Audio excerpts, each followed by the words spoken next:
Autre puissance étrangère présente sur le continent africain, la Russie. Depuis 2018, Moscou a envoyé des instructeurs militaires en République centrafricaine. Il y a 10 mois, à la demande de Bangui, des centaines de paramilitaires russes se sont engagés aux côtés des forces centrafricaines dans leur lutte contre les groupes rebelles.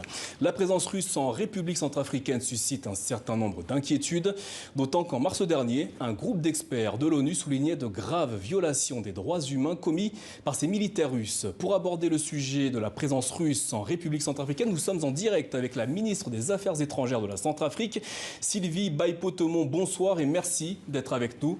Avant de vous donner la parole, nous allons d'abord écouter le chef de la diplomatie française. Il s'exprimait chez nos confrères de France 5 au sujet de la présence russe en République centrafricaine, notamment celle du groupe paramilitaire nommé Wagner. Wagner, c'est d'abord une société de mercenaires russes qui fait la guerre par procuration. Pour le compte de la Russie ? Pour le compte de la Russie. Il n'y a pas de doute là-dessus ? Même si la Russie s'en défend, la lisibilité est tellement forte que ça ne trompe personne. Lorsqu'ils pénètrent dans un pays, ils multiplient les violations, les exactions, les prédations pour se substituer parfois même à l'autorité du pays. L'exemple le plus spectaculaire, c'est la République centrafricaine, où finalement, pour pouvoir se payer, ils confisquent la capacité fiscale de l'État. Jean-Yves Le Drian qui s'exprimait chez nos confrères de C'est dans l'air sur France 5. Sylvie Baipotomon, le groupe Wagner s'est-il substitué à l'autorité du gouvernement centrafricain, comme l'a dit le chef de la diplomatie française? Tout d'abord, bonsoir. Écoutez, les propos de mon homologue français sont totalement inacceptables parce qu'ils sont mensongers. Ils ne représentent pas la réalité de ce qui se passe en République centrafricaine. Il n'y a aucune accaparation du pouvoir par les instructeurs russes, en l'occurrence.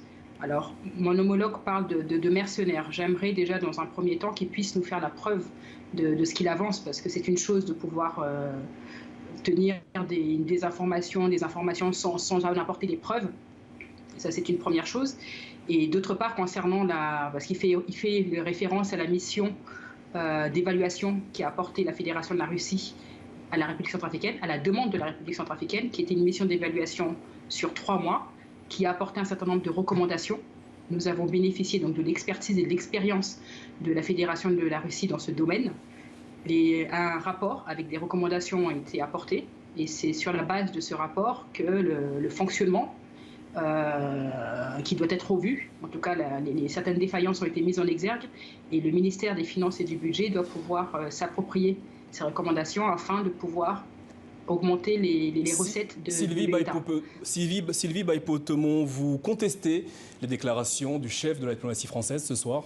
Tout à fait, je conteste parce qu'il y a une volonté depuis un certain temps par mon homologue d'infantiliser la République centrafricaine. Il y a un certain nombre de menaces qui sont portées à l'encontre de la République centrafricaine, déjà dans les propos du président Macron, qui a accusé le président Touadéra d'être en otage des soi-disant mercenaires, en tout cas de la présence russe, ce qui est totalement faux.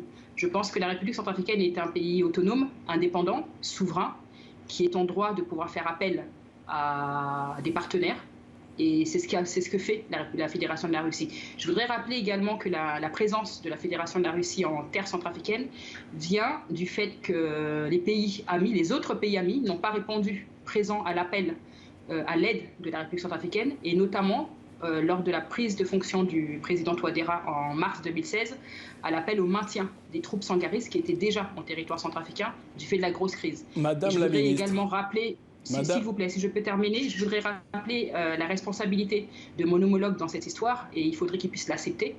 Il a mobilisé le retrait fortement pour le retrait des sangaristes en terre centrafricaine, et aujourd'hui la République centrafricaine était bien dans le besoin de pouvoir survivre, de faire face aux groupes armés qui occupaient une bonne partie du territoire.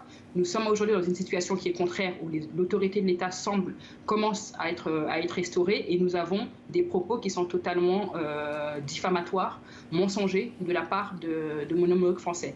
Donc c'est inacceptable, c'est irresponsable de sa part. Et je voudrais appeler l'opinion nationale et l'opinion internationale à la menace auquel fait face la République centrafricaine. Il serait important que quand il y a s'il y a des turbulences avec d'autres pays, qu'ils puissent les régler avec ces pays sans faire référence à la République centrafricaine. La République centrafricaine a beaucoup de défis et d'enjeux actuellement et ne veut pas se retrouver dans une guerre informationnelle entre deux puissances pour lesquelles elle ne se retrouve pas. Les besoins de la République centrafricaine sont autres. Donc il faudrait que cette guerre de communication, cette guerre informationnelle et de désinformation puisse cesser et que les menaces à l'encontre de la République centrafricaine puissent également se prendre fin. Madame la ministre, selon de nombreux témoins et des ONG, des centaines de combattants du groupe Wagner participent au combat mené contre les rebelles aux côtés des forces centrafricaines. Est-ce la réalité? Ce n'est pas la réalité. Écoutez, il ne faudrait pas qu'on se trompe d'ennemis. Aujourd'hui, les casques bleus qui sont venus en terre centrafricaine sont venus pour réduire les capacités des groupes armés. Les groupes armés continuent à sévir sur le terrain. Récemment, nous avons encore eu des cas d'attaque au niveau de Alindao et de Bambari. Suite, notamment, je voudrais rappeler que sur cette localité, la présence du contingent gabonais a assuré une certaine sécurisation. Suite à ce retrait, il y a de nouvelles attaques qui sont constatées. Nous avons d'autres attaques ciblées dans d'autres situations. L'ennemi de la République centrafricaine, ce sont les groupes armés. Une guerre est une guerre. Forcément, il y a des dégâts collatéraux. La République centrafricaine est consciente qu'il y a des exactions. Il y a eu le rapport des Nations Unies auquel elle a répondu en mettant en place une commission nationale d'enquête qui a rendu son rapport. Il faut laisser la justice faire son travail. Je voudrais également rappeler que depuis des décennies, la République centrafricaine fait face à de nombreux conflits, à de nombreuses exactions sur son territoire.